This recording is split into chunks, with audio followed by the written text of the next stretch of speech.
All right. Let's get this out of the way first. The thoughts, views, and opinions expressed on Tailboard Talks Firefighter podcast are solely those of the speakers, guests, and host, and do not in any way represent the thoughts or views or opinions of any other employer, partnership, or sponsor. The material and information in this podcast is for general information purposes only and should be used at the listener's discretion. What's up, everybody? Welcome back to Tailboard Talks Firefighter podcast. My name is Chris. I'm your host, and we're back in the garage with my favorite hockey stick microphone and my Genius book. And it's week 1, I guess week 2 of the new format, which is where every other week there's going to be a new episode, and those interim weeks, it's going to be a replay episode of one that had like good engagement or good download numbers or I got good feedback on. Because podcast is growing, so you might say like, wow, we should really be doing more new ones frequently. But I got like 185 episodes, 188 episodes, I think, with this one. There's lots of good stuff back there. And so I know that people aren't likely to listen to this one and then go back 3-4 months or more years to go find one they like. So I'm just going to start reposting those things. It does a couple of things. Gives me a quote-unquote week off, which is super cool with all the stuff we got going on. It takes a lot of mental stuff off my plate. And I also like them. Like, they were good episodes, and I want you guys to hear them. So why not repost the ones that are good? Why try to reinvent the wheel on stuff we already did good the first time, in my opinion? Hopefully you agree. So this week we're talking about teaching because I've been teaching a lot lately. Fire stuff, because we had guys go off probation, had guys got rotated in, other new guys.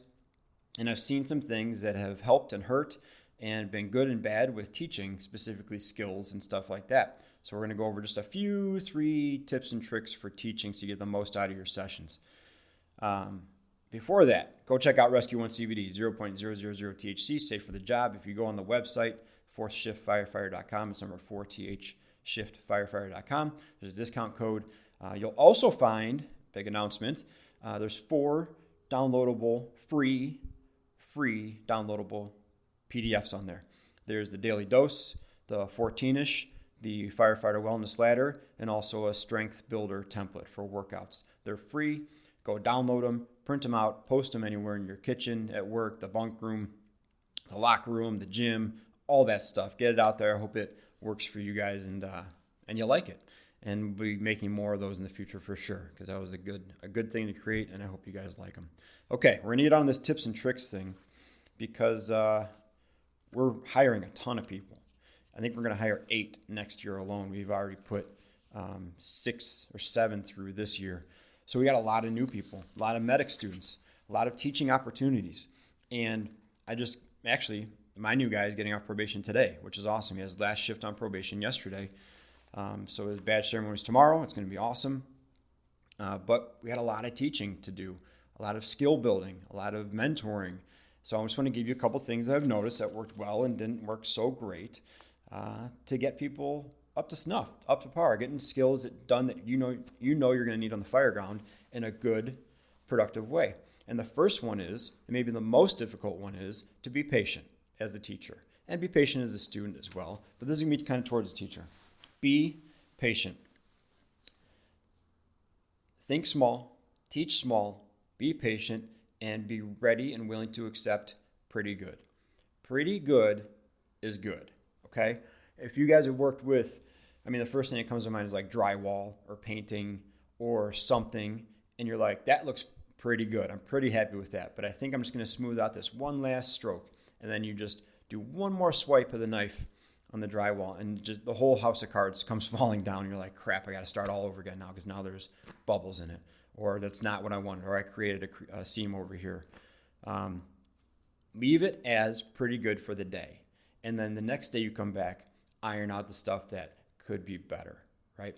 The goal of the first 1 to 3 months is to get the raw skills down. So get those raw skills down to a level that you can use them, that you can point them in the direction, say throw that ladder, or pull that skid load, or pull that cross lay, or vent that window. They need those individual specific tasks in the first 1 to 3, maybe in 1 to 6 months. Then after that, we start building skill on skill, introducing new concepts, chaining events together, like we're going to pull the line, go force the door, advance the line kind of thing, all in one drill. But for the beginning little part there, realize that good enough is good enough. and we're going to build on that. It's a long year, a lot of opportunities. Trying to get too carried away with, that was good, but we're going to try this, or that was good, just one more thing, or that was good, try this thing next time. If it's good and it's usable, leave it at that. End on a good note, reinforce the good habits, and get out of there. Okay, you have plenty of time to polish a diamond later when it actually turns into one, and not just trying to put lipstick on this rock that's not quite a diamond yet. Okay, I got to go back to my notes here because all these things kind of mash together in my head, so I got to stay on them today. I wrote down here, teach what first and then why. Teaching someone why is vitally important as long as they know what to do first, right? The what can be very simple. 4 or 5 steps to throw a ladder at most, right? That's the what. What are you going to do? I'm going to do a single person 24-foot throw. That's the what. Now, why would you do that is super complex. That's when you get into like all the hypotheticals. Like, I'm doing a 360 and there's rescue to be made, so I got to have you pull a 24 to the backyard alone and throw it to the second story. Or we're getting over here, rolling up for roof ventilation. I need you to grab the 24 or the 28 if we got the strong crew. Throw it on your own, then get ready for ventilation. The what is super complex fireground stuff to a new person. Maybe not to you, maybe not to your crew that you're with now, but to a new person, the what is like this huge, abstract, unknown thing of chaos, right? Teach them, no, the why. Great, I already screwed this up. The why is a big, abstract, unknown thing of chaos. The what is very specific. Turn these new guys and girls into machines, right? Build the machine and build the program, and then later teach it to learn. Okay, and that's not to say like we had this stupid old saying where I worked for, and it wasn't department-wide, it was from a couple knuckleheads that said like a thinking fireman's a dead fireman. That is not true, and that's not what I'm going for. What I'm going for is if I need a new person that has 6 months on and we're going to go do something, I want to be able to take care of all the variables and just say, go throw a ladder to that window. And all I want that person to be thinking about is taking this ladder and putting it in that window. I don't want them thinking about the entire fireground and where people are and what floor and what their assignment is and what do we are and what tools are next. That's all going to come. And that's all very important stuff. And that's all going to be built into the system later and built into their brain later. For right now, I want them thinking as simple as possible and accomplishing those tasks as efficiently as possible so then we can go do the next thing. And that's the job of the officer, right, is you set the table and you control as many things as you can so they don't have to think so much and they can just go out and just rock these skills and do a great job, right? Turn them into machines with individual skill sets, and then we're going to build the structure around that as we go through their first year. Now, this same conversation at like 10, 11 months is completely different, right? You should be able to say, throw a ladder to that window, and then they can pick out the ladder, pick out the location. They can pick out the best place to throw it. They can look at all the considerations. They can think ahead and think, what am I doing next? So I'm going to bring a tool with me because I know after I throw the ladder, I'm going up it to vent the window. In the beginning stages, though, just get the ladder to the window in a safe, efficient way, and let's get to work, okay? Now, that's one thing, being patient. That's talking to the teachers of like, don't worry, you're going to have time to build skill on skill. Take what they're giving you, make it usable, and then trust that next time you come back. Even if you see something, even if you're like, you did it, you were able to throw the ladder, you were able to tie it off, you were able to climb it carrying a tool. I have 2 or 3 tips that I want to show you to carry that tool better, but you were able to do it. We're going to leave it at that for today. Okay, that's a very hard thing to do. It's so easy to want to be like, cool, next time just throw that tool in your belt, or wear a trucker's belt, or tuck it in your air pack strap, or whatever, right? Marry it up and carry the irons like this up the ladder. It's so easy just to throw those things out there because you're comfortable with them. But to the new person, that's like this whole new thing. Okay, and so I've seen this happen where the new person will have a pretty good grasp on the skill. And they'll do it, and it's fine, and it's acceptable. And then somebody will come in and say, hey, hold the tool like this when you go up. Or even worse, they'll say, and this is going to get me to my next point, hey, next time, maybe think about trying to hold the tool like this.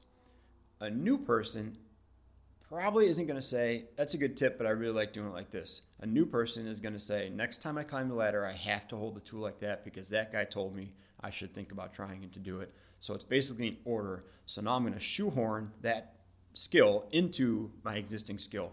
And that's where things start to fall apart. Now it's awkward. They're thinking too much. And because of this one little piece on the end you had to put in there, now the rest of it's kind of janky. Okay, so be patient. Said enough about it. Let's move on to point number 2. Point number 2 is limit their options. Okay. We want to teach, and we want to give them every possible way to skin this cat. And we want to give them 5 different options on things to use and ways to do it, and foot position and hand position and breathing, and how to wear your air pack and how to wear your mask when it's not on your face, and how to position your gloves and your chin, all this stuff, right? Limit their options. Give them less to decide about and get good at that option you pick. So the where I've seen this the most in training with our new guys is the vertical vent roof simulator.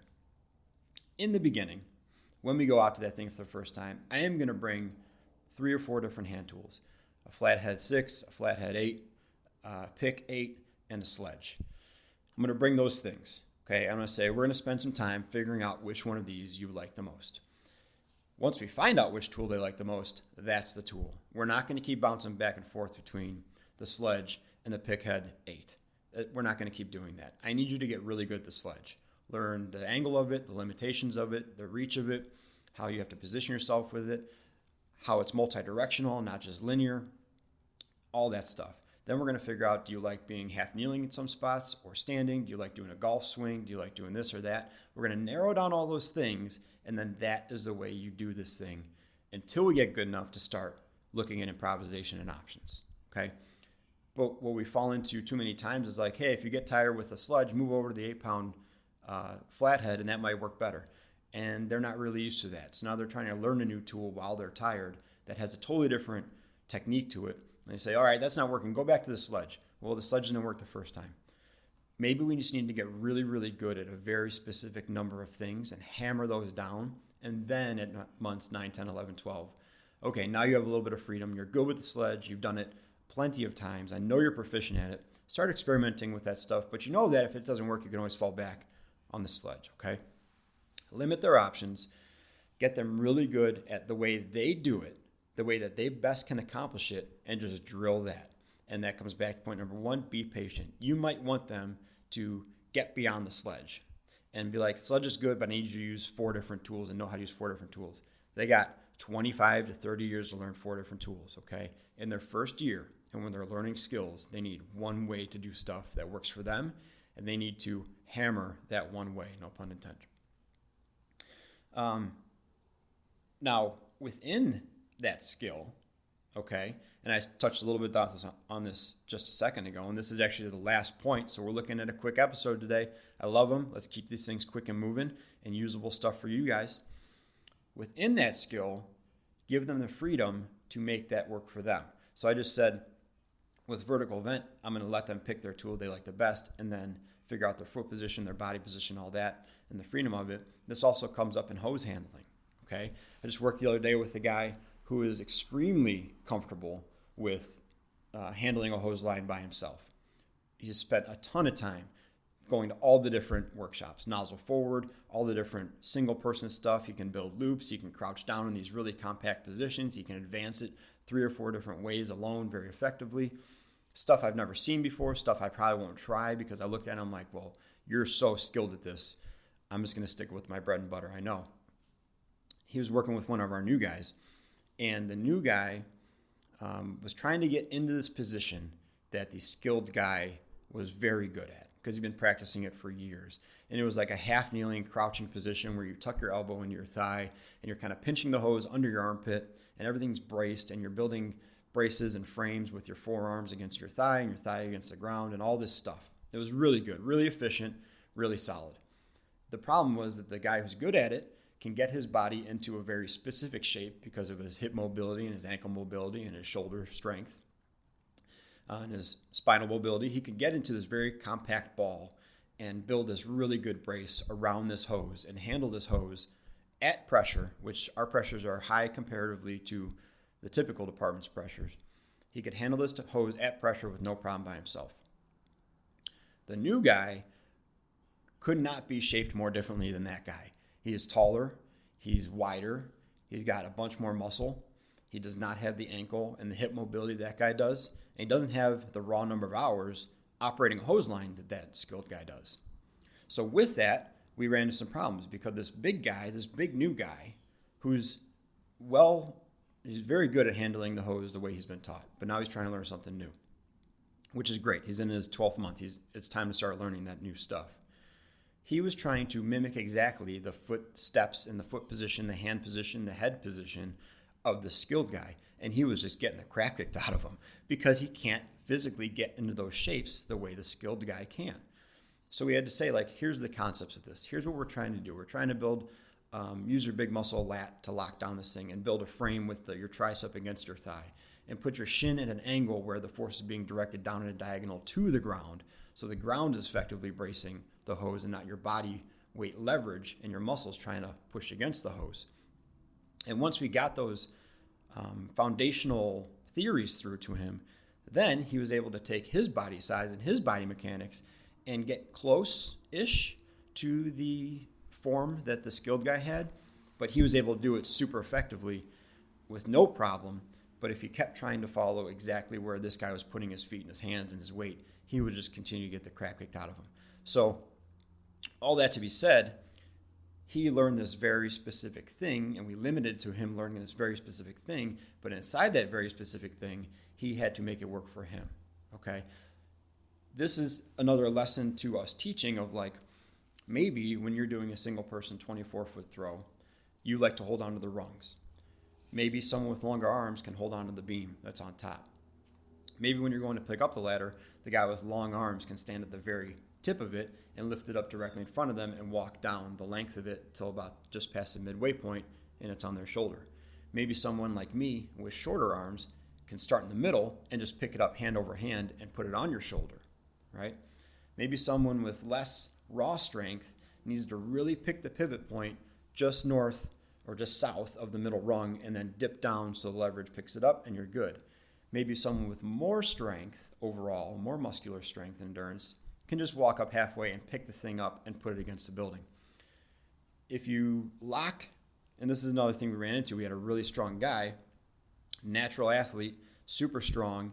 He was so worried about accomplishing textbook steps 1 through 10 of a single person 24-foot throw that he was actually less effective in doing it because it was not natural to him. And we had to basically say, like, dude, you are a big, strong guy. If you do steps 1, 4, and 9, and you can throw this ladder safely and effectively, do steps 1, 4, and 9, and use your natural abilities and your natural strength to get this thing in the window. And one of the lessons I've started telling people like that, or people that can compensate a little bit more, or people who need to change the specific form of things away from a super rigid step-by-step, left, right thing, step 1 through 10 super rigid stuff, is that firefighting is not gymnastics, okay? You're not going to get point deductions for not having your foot in the right spot while throwing the ladder if the ladder goes up effectively.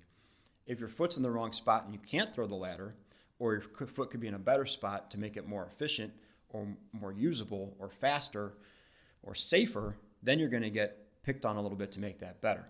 But if the objective is to get the ladder to the window and you do that, that's the objective. It's not to follow each step exactly along the way that takes you out of being effective because you're worried about point deductions, okay? Firefighting is not gymnastics. You're not getting point deductions for not following each individual step as precisely as possible. You're going to get deductions for not being able to do the job. Does that make sense? So I'm going to leave it at that. I think you got a couple of good points across. It's a tough thing, man. Teaching new guys and new people with limited experience is a tough thing because you just want to keep pouring it on, pouring on. Try not to do the one more thing. Leave it at good. And then afterwards, after they got their foundation down, after they got the skill down to a point where they almost can't screw it up, where like you notice that they almost feel like they're forgetting something because they do it so quickly and naturally. They're like, I think I'm forgetting something because it used to take a lot more steps and a lot more thinking to do this. That's the point where you start saying, okay, let's look at different ways to carry your tool. All right, let's look at the whole scenario now. Why don't you start telling me why we would go to the roof or vertical vent? Why don't you start telling me what window you would pick for a vent enter search or for just helping with horizontal ventilation? But first, we got to get the skills down, okay? And that takes a lot of patience on both sides. Be patient. Keep building on good or good enough. Take that as a win and move on for the day, right? Congratulate those little victories. Celebrate them. But keep moving forward and keep kicking ass and keep doing a good job. If we try to pour too much on at once, it's just too much. That's all there is to it. It's just too much. Retention goes way down. The ability to repeat it the next day without getting confused goes way down. So take these little bites, just like eating a whale, just like eating an elephant, one bite at a time. Get through it, give them the skills, and then later give them everything else, and when they can handle more of everything, okay? So that's it, guys. Thanks for hanging out. I hope you like the new episode, which is this week. Hope you like the one I repost for next week. If you have one you want to hear, or one you missed, or you want to talk about again, let me know. Shoot me a message on Instagram. I'm most active on there, at Fourth Shift Firefighter. You can also email me. There's a contact form on the website, that fourthshiftfirefighter.com website. There's a contact form for if you have a guest you want me to interview or talk to, or if you have a topic you want to hear, or anything like that. And then go check out those 4 free PDFs on the website, the Daily Dose 14-ish Wellness Ladder, and also the Strength Builder template. Don't forget to check out Rescue 1 CBD, 0.000 THC, safe for the job. And that's it. Thanks, guys. Talk to you soon. Keep on being a fourth shifter and being more capable and durable on the job and away from it.